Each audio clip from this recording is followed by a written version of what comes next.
नमस्कार. आपला ज्ञान विज्ञान योग अध्यात्मविद्येचा अध्याय चाललाय. भगवंत अर्जुनाला अध्यात्मविद्या सांगतोय. राजविद्या आहे. त्या राजविद्येचं वर्णन करताना गेल्या वेळेला आपण पाहिलं की ती राजविद्या, अध्यात्मविद्या म्हणजे राजविद्या आहे. अत्यंत गुह्य ज्ञान आहे आणि तसं पवित्र आहे, उत्तम आहे, शास्त्राला धर्माला अनुसरून आहे, कधीही न संपणारा, अव्यय असं म्हणतात त्याला, कधीही न संपणारी अशी गोष्ट आहे आणि त्याला जणू सहज साध्य पण आहे. स्वाभाविकच इतकं सगळं जर सहज साध्य असणारी गोष्ट आहे आणि गुह्य आहे, अध्यात्म आहे, हे कळलं तर अन्य काही कळायची आवश्यकता नाही असं पण भगवंत म्हणतो आहे. तर ते मिळावं असा प्रयत्न का केला जात नाही असा स्वाभाविकच प्रश्न पडेल. आम्हाला नाही पडला तरी अर्जुनाला नक्कीच पडेल. आणि ते गृहीत धरूनच भगवंतानी हा प्रश्न पडायला नको म्हणून लगेच सांगून टाकलं की जी अश्रद्ध माणसं आहेत, अश्रद्धानाम पुरुषा, या अश्रद्ध असणाऱ्या मंडळींना ही अध्यात्मविद्या प्राप्त करून घेता येत नाही. आणि मग अशी अध्यात्मविद्या प्राप्त करून न घेता हे जे दृश्य जग आहे या दृश्य जगामध्येच ते अडकतात. या दृश्य जगाला निर्माण करणाऱ्या त्या परमात्म्याचा विचार करत नाहीत आणि या दृश्य जगातल्या या आकर्षणालाच बळी पडतात. स्वाभाविकच पुन्हा पुन्हा हे जे येणं जाणं जन्म मृत्यूचं चक्र आहे त्या चक्रात फसतात. इथपर्यंतचा भाग आपण पाहिला. आता अध्यात्मविद्येला प्राप्त करून घेत नाहीत म्हणजे भगवंताला जाणत नाहीत असं आपण म्हणूया. का तर भगवंत निराकार आहे. हे सगळं जग त्यांनी व्यापलेलं आहे, हे सगळं जग त्यांनी निर्माण केलेलं आहे. त्याच्या आधारावर आपण सगळे भूत मात्र ही जी सगळी आहोत हे सगळं ठीक आहे. पण भगवंत म्हणतो मी त्यांच्यामध्ये स्थित नाही. ते आपल्याला 4थ्या श्लोकामध्ये भगवंतांनी समजावलं, समजवतायत. आपल्याला समजताय का पाहूया. पण लक्षात असं घ्यायचं की आधीच्या श्लोकात अश्रद्धानाम पुरुषाच्या बाबतीत सांगितलंय. तर याचा अर्थ आता भगवंत जे की 4थ्या श्लोकात आपल्याला समजावणार आहे की मी निर्माण केलाय पण मी त्यात नाही, हे जर आपल्याला समजून घ्यायचं असेल तर थोडी आपण मनामध्ये भगवंताबद्दलची श्रद्धा पक्की ठेवूया आणि मग ह्या विषयाचा विचार करूया. म्हणजे भगवंत काय अर्जुनाला सांगतो आहे ते आपल्याला कळण्याची थोडीशी शक्यता निर्माण होईल. नाही तर थोडं अवघडच आहे की हे सगळं कसं करावं. श्लोक असा आहे 4था, मया ततमिदं सर्वं जगद अव्यक्त मूर्तीना. अव्यक्त मूर्तीना मया, अव्यक्त असणाऱ्या ह्या सगळ्या गोष्टी आहेत. निराकार आहे भगवंत. अशा भगवंत म्हणतो मया, माझ्याकडून, इदम सर्वम जगत, हे सगळं जग व्यापलेलं आहे. अव्यक्त अशा, निराकार अशा भगवंताकडून हे सगळं जग व्यापलेलं आहे. आणि पुढे म्हटलंय मत्स्थानी सर्वभूतानी न चाहम तेषु अस्थितः. सर्व भूतानी मस्थानी आणि सर्व भूत मात्र माझ्या आधारावर स्थित आहेत. त्यांच्यामध्ये अहम न अव्यवस्थित, मी स्थित नाही. आता पहिल्या ओळीचा जर विचार केला, अव्यक्त मूर्तीना मया इदम सर्वम जगत अस्ति. भगवंत काय म्हणतात की अव्यक्त रूपानं मी हे सगळं जग व्यापलेलं आहे. आता अव्यक्त म्हणजे काय?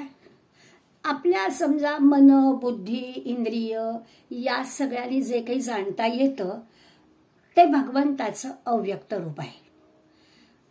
म्हणजे विचार करायचा झाला तर आपण इंद्रियाने जी गोष्ट प्रत्यक्ष पाहतो किंवा मनाने पाहतो, समजा आपण डोळ्याने नाही बघू शकत आहोत पण मनाने, बुद्धीनं पाहतो, ते जे भगवंताचं मनाने पाहिलेलं साकार रूप आहे ते साकार रूप अव्यक्त आहे.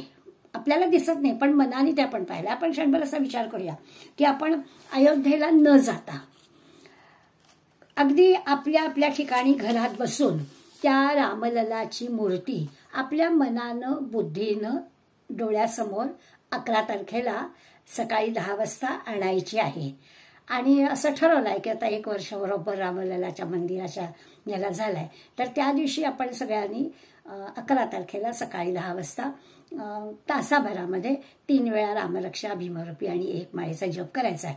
आता हे जे काही आपापल्या घरात बसून आपण रामललाची मूर्ती मनामध्ये बुद्धीनं आणि मनानं समजून घेऊन हे करणार, हे म्हटलं तर साकार व्यक्तरूप आहे मनानं आणि बुद्धीला कळलेलं. थोडा विचार केला तर आपल्या लक्षात येईल की प्रत्यक्ष अयोध्येत जाऊ तेव्हा ती साकार व्यक्त मूर्ती आपण पाहू. पण मनानी बुद्धीनी सुद्धा जर विचार केला, घरात बसून केला, टीव्ही स्क्रीनवर बसून मूर्ती बघितली, तरी सुद्धा ते व्यक्तरूप आहेच.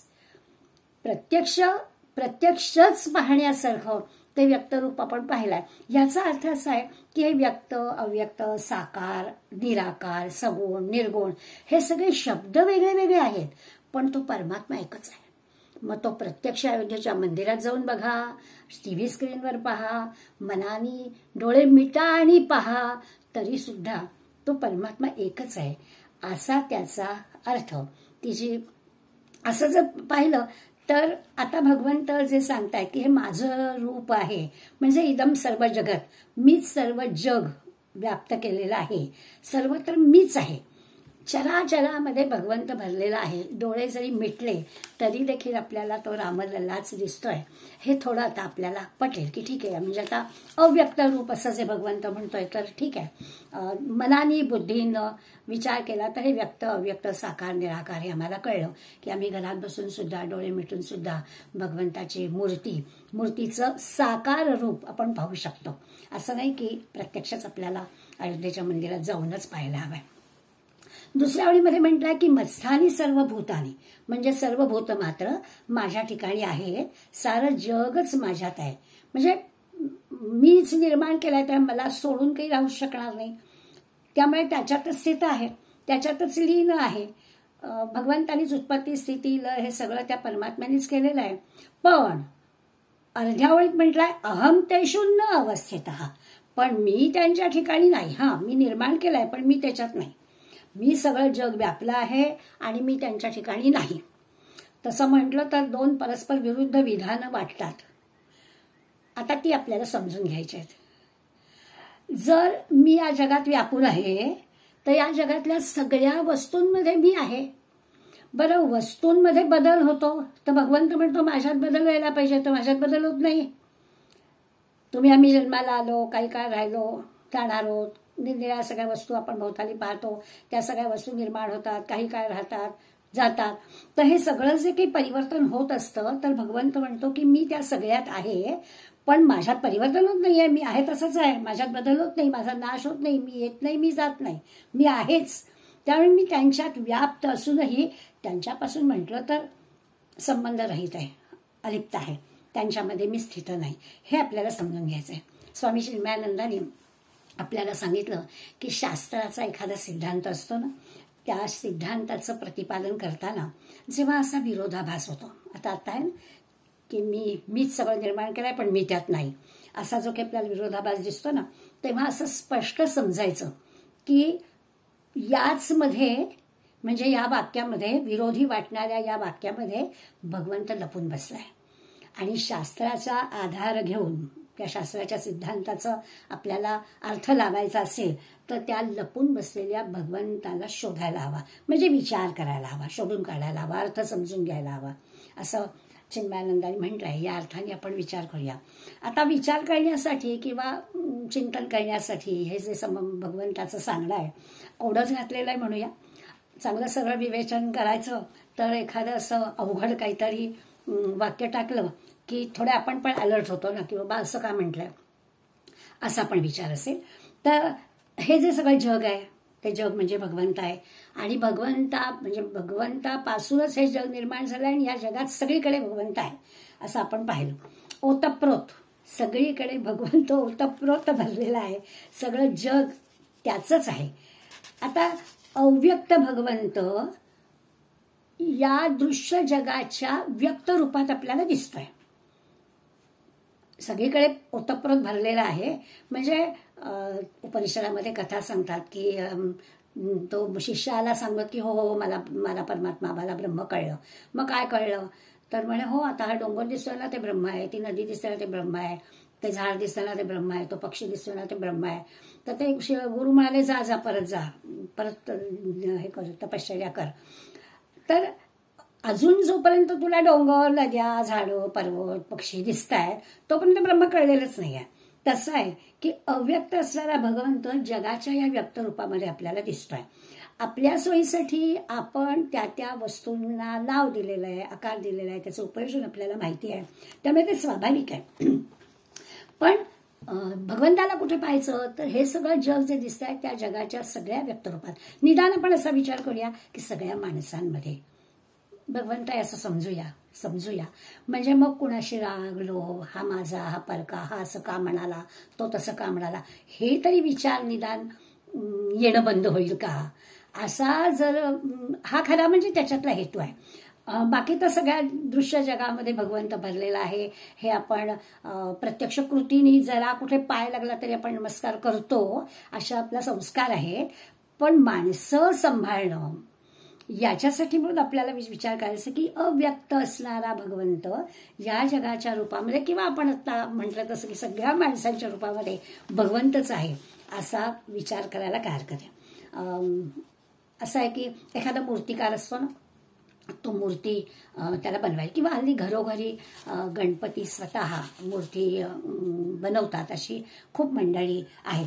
आता ती जेव्हा मूर्ती बनवायची असते त्यावेळेला त्या मूर्तीचा आकार, त्याचं काय आपल्या घरामध्ये त्याचं काहीतरी माप, किती उंची पाहिजे, कसा रंग पाहिजे, त्या सगळ्याबद्दलचं एक साकार रूप त्या मूर्ती बनवणाऱ्याच्या मनामध्ये असतं. म्हणजे प्रत्यक्ष मूर्ती अजून बनवायची आहे, परंतु ती मूर्ती कशी असावी याबद्दलचा सगळा विचार तरी केलेला असतो. तर हे मनात असलेलं जे रूप आहे ना ते साकारच आहे, पण ते अव्यक्त आहे. साकार मनामध्ये ठरलेलंच आहे, काय आकाराची मूर्ती हवी, कसं रंग हवं, कसं रुपडं हवं, सगळं ठरलेलं आहे. पण ते प्रत्यक्ष नाही झालेलं, म्हणून ते मनात असणारं आहे ते साकार अव्यक्त रूप आहे. आणि प्रत्यक्ष जेव्हा मूर्ती होईल, ती मूर्ती तयार झाली की आपण म्हणू की साकार व्यक्त रूप झालं. आता आपल्या लक्षात येईल, विश्वातली प्रत्येक वस्तू परमेश्वराने निर्माण केली आहे. परमेश्वरांनी वस्तू निर्माण करण्यापूर्वी त्याच्या मनामध्ये ते रूप होतच. त्यामुळे हे व्यक्त अव्यक्त व्यक्त रूप भगवंतानी केलं आहे. त्याच्या पूर्वी त्याच्या मनात जसं मूर्तिकाराच्या मनामध्ये ते साकारच होतं तसंच आहे. त्यामुळे तो भगवंत सगळीकडेच आहे. दुसरं असं की एखादी गोष्ट आपल्याला दिसते, त्या दिसण्यासाठी प्रकाशाची गरज असते.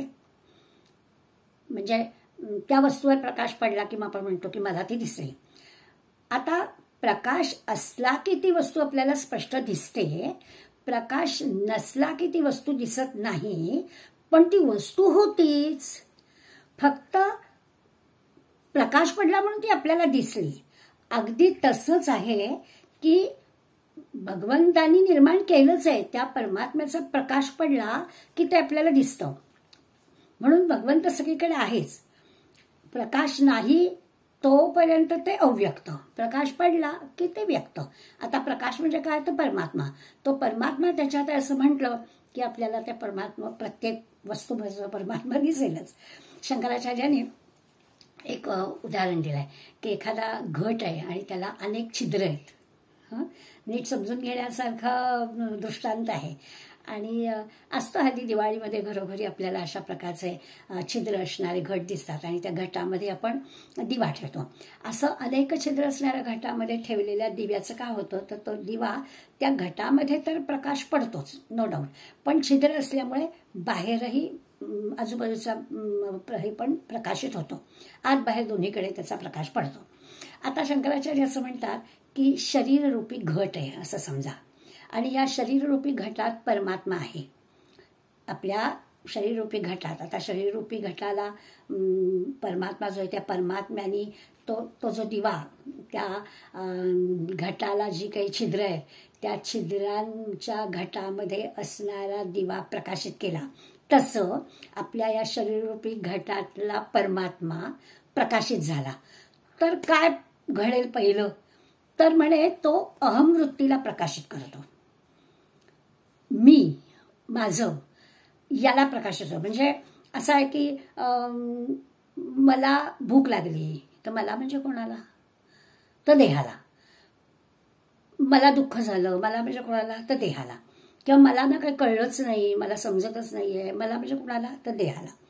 तर अशा जेव्हा या गोष्टी आपण म्हणतो तेव्हा आपण देहाचा विचार करतो.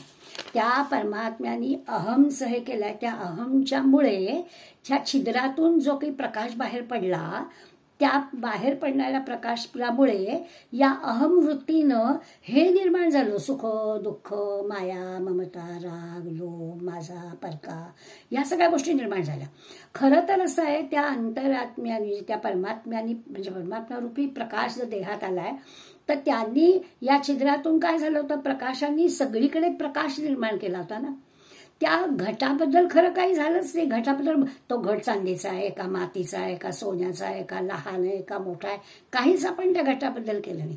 आपण मात्र जर का शरीररूपी घट म्हटलं आणि त्या घटामधल्या त्या भगवंतानी अंतरात्म्यामध्ये प्रकाशित तो झाला, ताबडतोब काय घडतं तर पहिलं अहम असं येतं. आता असा जर विचार केला तर परमात्मा हे माझं खरं स्वरूप आहे हे आपल्याला कळण्यासाठी भगवंत आपल्या जागी होतं काय, जन्माला येणं वाढणं बदलणं मरणं हे सगळं देहाचं आहे. भगवंत वाटतं माझं नाही आहे. आत जो आहे मी तो तसाच आहे. हा वेगळा देह घेऊन आलाय, ह्या देहानंतर आणखीन वेगळा देह घेऊन येईल किंवा याच्यापूर्वी आणखीन वेगळा देह घेऊन आला असेल. पण आपलं असं होतं की जन्माला आल्यावर त्या देहाशी असं काही तादात्म्य होतं की आपण मी म्हटलं की देह असाच त्याचा अर्थ आपण घेतो. पण परमात्मा हे आपलं खरं स्वरूप आहे हे आपल्याला कळत नाही. आपण देहालाच मी म्हणतो. सगळं दृश्य जग जे दिसणारी जी गोष्ट आहे त्या सगळ्या दिसणाऱ्या जगातल्या प्रत्येक गोष्टीला काही नाव आहे, बरोबर आहे. कारण त्याचं नाव आहे, रूप आहे, अनुभवानी त्याचं जे उपयोजन आहे ते आपल्याला माहिती आहे. त्यामुळे प्रत्येक वस्तूबद्दल त्या असण्याचा फायदा की असण्याचं सुख म्हणूया किंवा ते नाही आहे तर ते नसण्याचं दुःख म्हणूया असं असतं. तर ते जे की आहे त्याला आपण म्हणू की हे सगळं जग निर्माण करणाऱ्या ह्या परमात्म्याला काहीच आकार नाही आहे, काहीच तो दिसतच नाही आहे, काहीच नाही आहे. म्हणजे वस्तू बनविणारा तो परमात्मा खरं तर तो निर्माता आहे, पण निर्माण केलाय तेच, ज्यांनी निर्माण केलाय आणि निर्माण झालाय ते पण तेच आहे. शास्त्रीय भाषेमध्ये त्याला असं म्हणतात की निमित्त कारण म्हणजे निर्माता जो आहे त्याला निमित्त कारण म्हणतात. साधन जी वापरली जातात त्याला उपादान कारण म्हणतात.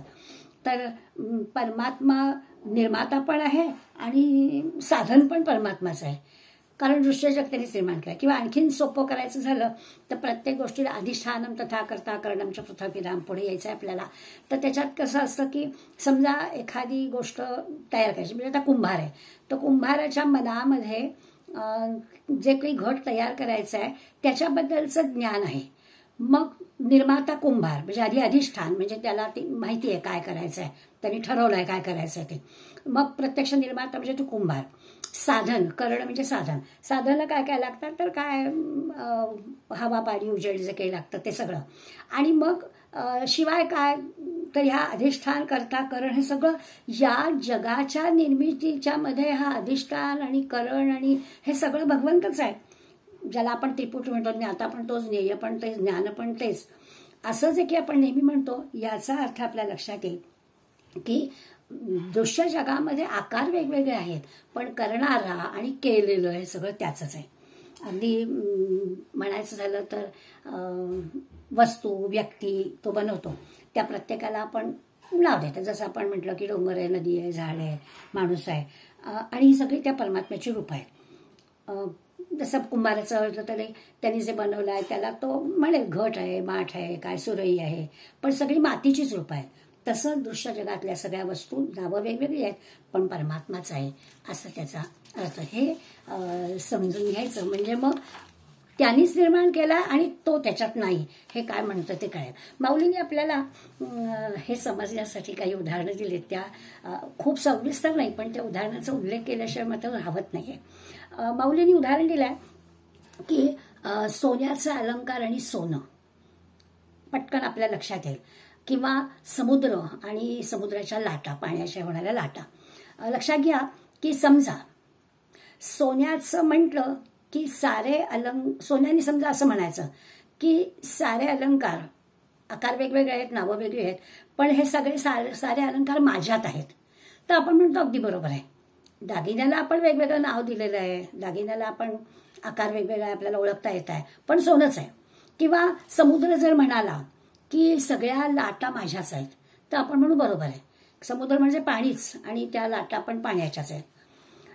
कारण आकारामुळे आपण त्याला लाट म्हटलंय, पण ते पाणीच आहे. किंवा माती म्हणाली की सगळे घट, सुरई, माठ माझ्यातच आहे, आपण म्हणू बरोबर आहे, कारण ती मातीच आहे, आकार जरी वेगवेगळा असला तरी. त्यामुळे आकारामुळे, रूपामुळे आपण नावं दिली आहेत, पण मूळ जे स्वरूप आहे ते काय आहे, ते सोनं, पाणी आणि माती आपल्याला कळलं. भगवंत म्हणाला की सर्व भूत मात्र माझ्यात आहेत, तर आपण म्हणतो बरोबर आहे, परमात्माच. आपण वेगवेगळे आकार धारण केलेले जे आपल्याला मिळालेले आहेत, त्यामुळे आपल्याला वेगवेगळी नावं दिलेली आहेत. हे आपल्याला समजतं, हे आपल्याला पटतंही. पण पुढे भगवंत म्हणतो अहम तेषु न अवस्थितः, मी त्यांच्या ठिकाणी नाही. आता ह्याच उदाहरणांचा विचार केला. सोनं जर म्हणालं की अंगठी माझी आहे पण मी त्यात नाही, अंगठी सोन्याची आहे पण सोनं जर म्हणालं की अंगठी माझी आहे पण मी त्यात नाही. किंवा माती म्हणाले की घट माझा आहे पण मी घटात नाही. समुद्र जर म्हणाला की लाट माझी आहे पण मी लाटेत नाही, तर मग गडबड आहे. भगवंत म्हणतो की मी हे सगळं जग व्यापलेलं आहे, पण मी त्यांच्या ठिकाणी नाही. आपल्या प्रत्येकाच्या हृदयामध्ये भगवंत आहे, पण तो काही करत नाही आहे. तो स्वस्थ बसलाय, तो अलिप्त आहे, त्याच्यामुळे सगळं चाललंय, पण तो काही करत नाही. एका झाडावर 2 पक्षी होते, लोक मित्र होते चांगले. एक पक्षी झाडावरची फळं खात होता, गोड लागलं की आनंद व्यक्त करत होता, आंबट लागलं, कडू लागलं, नाराज होत होता. दुसरा नुसता पाहत होता, फळ चाखत सुद्धा नव्हता, फक्त पाहत होता. आता विचार करायचा, वृक्ष म्हणजे आपलं शरीर, 2 पक्षी, त्याच्यावर जीव आणि आत्मा, आणि फळ म्हणजे आपलं कर्म. तो जो जीव आहे तो कर्माचं फळ उपभोगतो. चांगलं कर्म केलं, आनंद होतोय, आपल्यातून काही वाईट घडलं, वाईट वाटतंय, हे सगळं तो जीव उपभोगतो, त्याला सुख दुःख भोगावं लागतं. दुसरा पक्षी आत्मा नुसतं पाहतोय, फळ चाखत नाहीये, तो फळाला तोंड सुद्धा लावत नाहीये, तो आहे, पाहतोय. दागिना घडवला जातो, म्हणजे दागिन्याचा जन्म होतो, काही काळ राहतो, मग आपण तो पुन्हा त्याचं सोनं, म्हणजे अगदी मरतो असं म्हणूया नको, पण जन्मतो, राहतो, मरतो, असं प्रत्येकाच्यात होतं. पण सोनं काही बदलत नाही. तसं जग बदलत असतं, प्रत्येक गोष्टीला निर्मिती आहे, स्थिती आहे, लय आहे, पण जग निर्माण करणारा हा भगवंत आणि सगळ्यांमध्ये असणारा हा भगवंत जसा असतो तसाच असतो, त्याच्यात बदल होत नाही. पण भगवंत आपल्या प्रत्येकाच्या हृदयात आहे. त्यामुळे होतं असं, हे आपल्याला सगळ्यांना आता जरी कळलंय असं वाटत असलं तरी सुद्धा आपल्या मनात येणारे विचार चांगलेच यायला हवेत, कारण तो आतमध्ये आहे, असं बंधन आहे आपल्यावर. पण मनातले विचार निदान आपण असं म्हणू की आधी त्याला कळतात, तो आहे ना आतमध्ये, तर त्याला आधी कळतात आपल्या मनात आलेली गोष्ट, आणि त्यामुळे ते मनात विचार चांगले आले किंवा वाईट विचार आले, व्हायला पाहिजे असं की तो आत बसलेला आहे अशी पक्की खात्री झाल्यामुळे चांगलेच विचार मनात यायला हवेत. पण त्याची दुसरी गोष्ट अशी आहे की तो आत बसलाय म्हणून चांगलेच विचार आले आणि वाईट विचार आले म्हणून तो जराही प्रभावित होत नाहीये. तो आपल्या वाईट विचारांपासून वाईट कृतीला अडवत पण नाहीये किंवा चांगल्या विचारापासून चांगल्या कृतीला शाबासकी पण देत नाहीये. अशा पद्धतीने तो निर्माता आहे बरोबर, पण तो कुठेच गुंतत नाहीये. तो तसाच्या तसा शांतपणानं आपल्याकडे बघतोय असा त्याचा अर्थ. आता ह्या 4थ्या श्लोकातले दोन्ही विचार आपल्याला लक्षात आले असं म्हणायला हरकत नाही. कृती वगैरे जरा दूरची गोष्ट झाली, पण निदान भगवंत जे म्हणतोय की हो हे सगळं मीच भूतमात्र आहे आणि याच्यात मात्र मी नाही, हे आपल्याला कळलं. पुढल्या श्लोकामध्ये तो म्हणतो नचमस्थानी भूतानी पश्यमे योगमेश्वरम भूतभृन्नच भूतस्थो ममात्मा भूतभावना. भूतानी मस्थानी न, सर्व भूत माझ्यात स्थित नाहीत. आता याही याच्यात चांगलीच गुगली मारली आहे भगवंतानी. आणि म्हणतात मे ऐश्वरम योगम पश्य. अर्जुना पहा, काय पहा? माझं ऐश्वर्य पहा. कसं माझं ऐश्वर्य? ही योग शक्ती माझी पहा.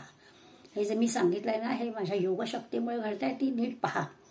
भूतभृन्नच म्हणजे भूतांचं जे काही धारण पोषण आहे तो करणारा मी आहे. भूताला उत्पन्न करणारा पण मी आहे. भूतभावना हा भूतभृन्नच सगळं मीच आहे. निर्माण करतो आहे, त्यांचं धारण पोषण करतो आहे. मम आत्मा भूतस्थः न, पण मी मात्र आत्मरूपाने त्या भूतमात्रात स्थित नाही. सगळं मी करतोय पण मी त्याच्यात नाही. सगळी आता हे पण आपल्याला समजून घ्यायला हवं. भगवंताचं असं म्हणणं आहे की माझ्यामध्ये अशी खरं कुठलीच वस्तू नाही की जी माझ्यापेक्षा काही वेगळी आहे, कारण मीच सगळं निर्माण केलंय. मी आहेच. मग अशी शब्द वापरला तो की ओतप्रोत, सगळीकडे मी आहेच. आत बाहेर मी सर्व ठिकाणी आहेच.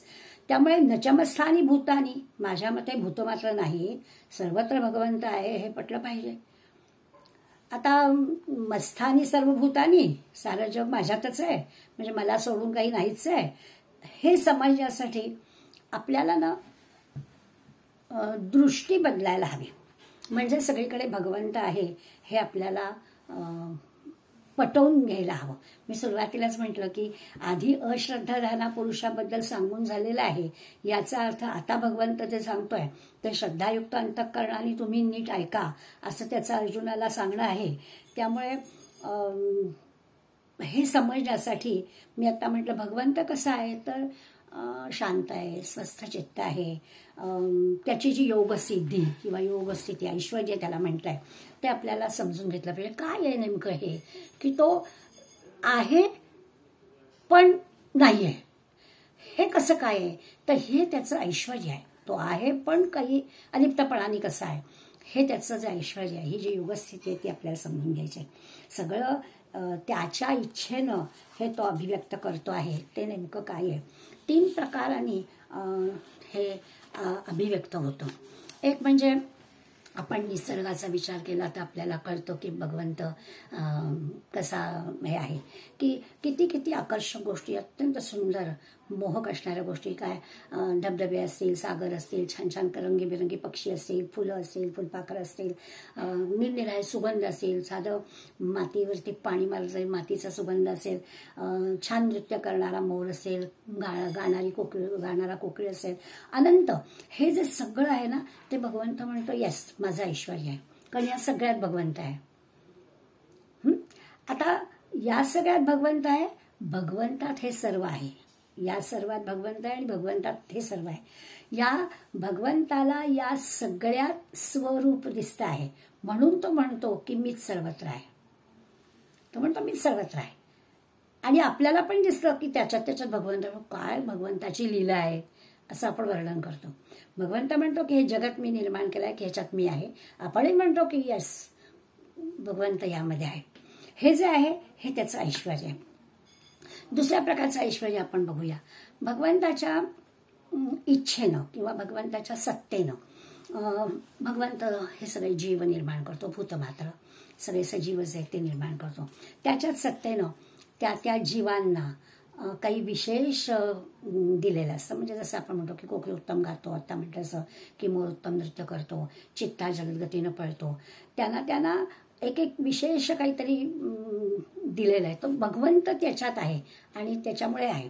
मनबुद्धी किंवा आपण माणसाचा विचार केला तर आपण असं म्हणू की 14 विद्या 64 कला भगवंताने आपल्यासाठी दिलेल्या आहेत. संगीत आहे, नृत्य आहे, नाट्य आहे, चित्र आहे, शिल्प आहे, अनंत अशा सगळ्या गोष्टी आपल्याला दिलेत. अगदी विज्ञान तंत्रज्ञान सुद्धा याच्यामध्ये येतं. आणि ते आपण प्रत्यक्ष बघतोच की एवढंसं लहानसं मूलसुरा किती छान गातो किंवा एखादं छानपैकी वाद्य वाजवतो. कितीतरी उदाहरणं आपल्या डोळ्यासमोर चटकन येतात. हे सगळं त्यांच्यामध्ये भगवंत आहे आणि हे भगवंताचं ऐश्वर्य आहे. आणि भगवंत म्हणतो की हो मी त्याच्यात आहे, कारण त्यात तो आहेच ओतप्रोत भरलेला, आणि आपणही मान्य करतो हो त्यामध्ये भगवंत आहे. असं हे जे सगळं आहे ना, ते भगवंत त्याच्यात स्थित आहे, म्हणजे भगवंताचं ऐश्वर्य आहे असं होईल.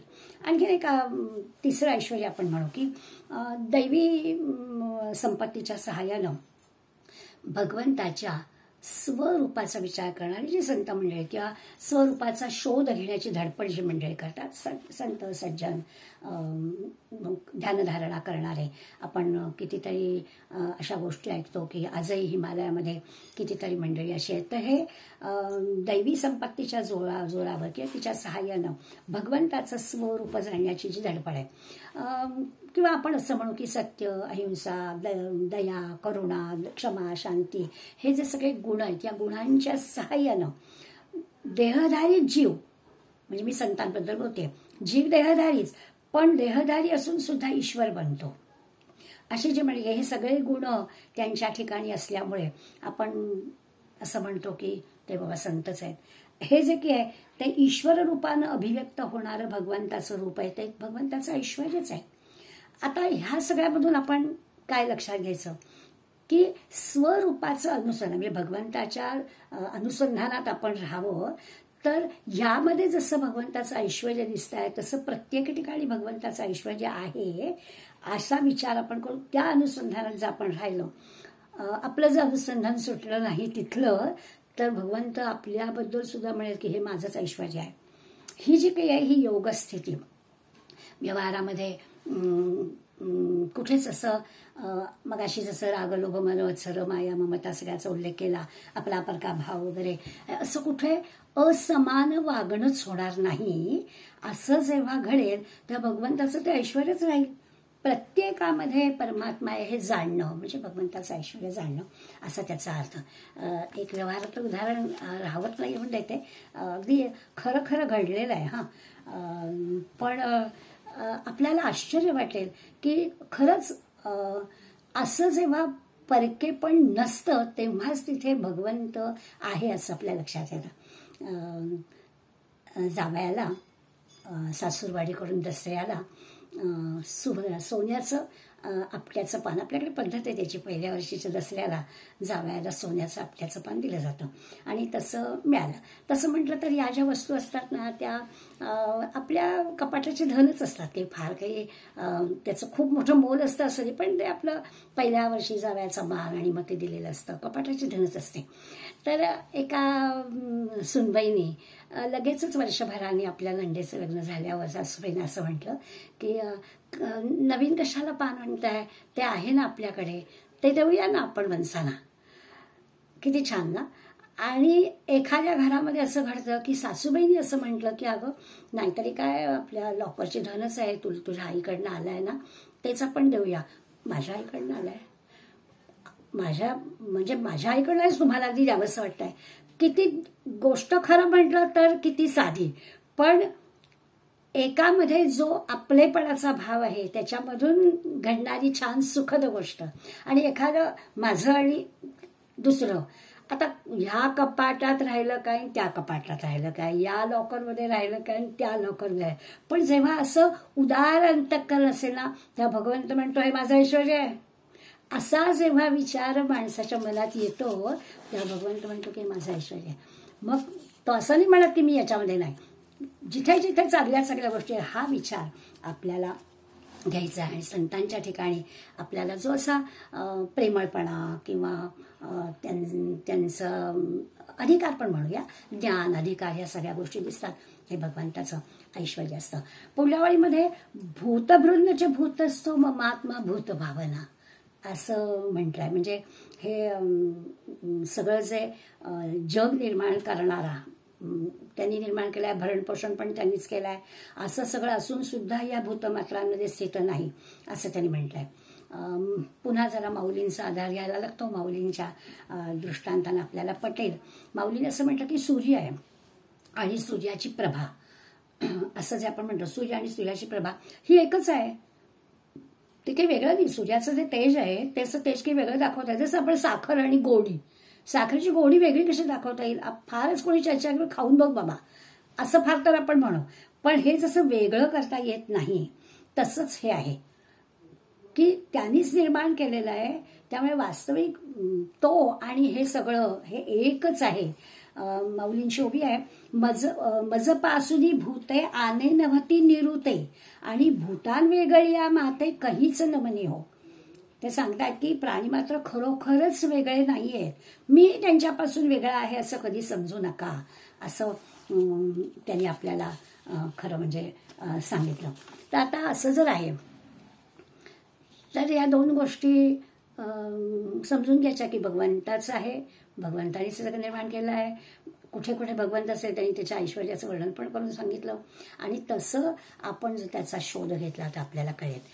वरदानंद भारतीने एक आपल्याला विज्ञानातला उदाहरण देऊन सांगितलंय की सर्व भूत आहेत आणि मी त्यांच्यात नाही, असं म्हटलंय ना, की चराचरामध्ये मी आहेच, ओतप्रोत भरलेला आहे, पण मी त्याच्यात नाही, असं म्हटलंय ना. तर म्हणे हो सगळंच ब्रह्म आहे.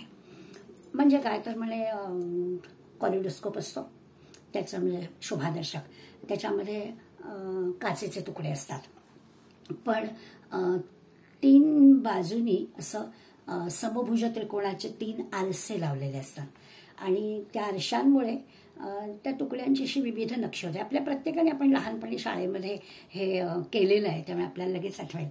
आणि हाताने ते आपण हलवलं की ती नक्षी बदली होते. आता ते जे काही आतमध्ये आपण पाहतो ना त्या काचांच्या तुकड्यांची नक्षी झालेली, ती जर आपण एखाद्या कलाकाराला म्हटलं तशी हाताने रांगोळी काढ तर ते नाही शक्य होणार. त्याचं कारण असं आहे की त्या त्रिकोणा पडलेले जे प्रतिबिंबाचे खेळ आहेत त्या प्रतिबिंबाच्या खेळामुळे काचेचे तुकडे हलले किंवा ते जर आपण हलवले की ती नक्षी बदली होते. त्यामुळे हे जे काचेचे तुकडे आहेत ते म्हणजे भगवंताच्या ठिकाणी असलेले भूतमात्र आहेत, त्याचे सगळे बदली होतात, पण मी त्यांच्या ठिकाणी नाही. सौंदर्य त्या तुकड्यांच्या आश्रयाने आहे, तुकड्यांना सौंदर्य नाही आहे, तुकड्यांमध्ये सौंदर्य आहे, त्यांच्या आश्रयात ते सौंदर्य राहतं, पण ते तुकड्यांना काही सौंदर्य ते पाहायला गेलं तर काय, काही पाहिलं तर त्याला काहीच नाही आहे. ते जेव्हा तसं आहे भगवंतामुळे हे प्राणी मात्र आहेत, पण त्या भूतांमध्ये भगवंत नाही. आता काचेचा तुकडा नुसता तुकडाच, तसं हे ब्रह्म फक्त ब्रह्मच. ते जे आपल्याला ऐश्वर्य बघायचं असेल तर आपल्याला काय करावं लागेल, म्हणजे बहुसंख्य भगिनी असल्यामुळे आपल्याला कळेल की समजा एखादा खमंग चवदार पदार्थ करायचा झाला आणि छान झाला असं आपण एखादा पदार्थ म्हणजे काय त्यात घातलं तर काही नाही, बरंच काय असं म्हणूया की हिंग जिरं काय मिरची वगैरे वगैरे घातलं. आता प्रत्येक पदार्थ चमचमीत होण्यासाठी याच पदार्थांचा उपयोग नाही, प्रत्येक गोष्ट आपल्याला योग्य प्रमाणात घालावी लागते. हिंग स्वादाला चांगला असतो प्रश्नच नाही, पण त्यामुळे तो चिवड्यामध्ये ठीक आहे, पण म्हणून स्वादाला चांगला आहे म्हणून कोणी बासुंदीत घातलं तर नाही चालणार, किंवा साखरेची चिमटी चिवड्यामध्ये चिमूटभर घातली तर घालायची, किती जरी चांगली असेल तरी चिमूटभरच घालायची. व्यवहारामधल्या या गोष्टी जशा आपण समजून करतो तशा ह्या तत्वज्ञानाच्या गोष्टी सुद्धा आपल्याला समजून कराव्या लागतात. उपनिषद आपल्याला सांगतं श्रद्धस्व सौम्य. सुरुवात जशी केली तसंच मी समारोपाला येणार आहे. विषय थोडा अवघड आहे त्यामुळे 2च श्लोक आज मी घेतले. श्रद्धस्व सौम्य म्हणजे श्रद्धा ठेवा असं त्यांनी सांगितलं. म्हणजे कुठल्याही क्षेत्रात याची गरज आहे, म्हणजे तत्वज्ञानाच्या क्षेत्रात किंवा आता अध्यात्मविद्येच्या क्षेत्रात आपण विचार करतोय म्हणून नाही, तर सगळ्या क्षेत्रामध्ये आपल्याला श्रद्धा ठेवावी लागते, त्याशिवाय शास्त्र पुढे जात नाही. म्हणून सुरुवात करता असेल की आता जे भगवंत सांगणार आहे ते श्रद्धापूर्वक अंतःकरणाने आहे का. व्यवहारात तर आपल्याला हा रोजचा अनुभव आहे. डॉक्टरांच्या ज्ञानावरती आपला विश्वास असतो म्हणून त्यांनी दिलेलं औषध आपण घेतो. जर आपण शंका काढली तर नाही आपल्याला चालणार. साध्या नुसतं मार्केटमधून वस्तू देवघेव असली तरी सुद्धा विश्वास टाकावा लागतो आणि त्यावरच आपण ते करू शकतो. तसं इथे पण आहे. तत्वज्ञानाच्या बाबतीत सुद्धा उपनिषद आपल्याला सांगतं श्रद्धस्व सौम्या, श्रद्धा ठेवा. सर्व क्षेत्रामध्ये याची गरज असते. म्हणून या 2 श्लोकामध्ये भगवंतांनी त्याचं जे ऐश्वर्य दाखवलं आहे ते ऐश्वर्य आपल्याला प्राप्त व्हावं यासाठी आपण म्हणजे भगवंताचं लक्ष आपल्याकडे राहिलं असा त्याचा अर्थ होईल. त्यांनी आपल्याला सांगितलं की मी आत आहे, तुम्ही चांगले विचार केला किंवा तुम्ही वाईट विचार करा. तुम्ही चांगलं केलं म्हणून मी शाबासकी देणार नाहीये, तुम्ही वाईट केलं तरी मी थांबवणार नाहीये. मग आपल्याला काय करायला पाहिजे, जर का भगवंताच्या ऐश्वर्याचे ठिकाण आपल्याला कळली आहे तसं जर आपलं व्हायला हवं असेल तर आपल्याला चांगलेच विचार मनात आणून चांगलंच आचरण करावं लागेल. याच्यासाठी या 2 श्लोकांचा आपण विचार केलाय. आज आपण शांतपणानं हे 2 श्लोक थोडं चिंतन करूया. आणि हा 15वा अध्याय थोडा अवघड अशासाठीच आहे की एक तर सगळे हे गुह्य ज्ञान आपल्याला भगवंत सांगतोय. अर्जुनासारखं आपल्याला काही त्यांनी दिव्य दृष्टी पण दिली नाही हो. आणि त्यामुळे मग आपल्याला सारखं थोडं थोडं थोडं थोडं समजून घेऊन असं पुढे जावं लागतं आहे. तर आपण या 2 श्लोकावर आज थांबूया आणि पुढल्या गुरुवारी पुढल्या श्लोकांचा विचार करूया. धन्यवाद.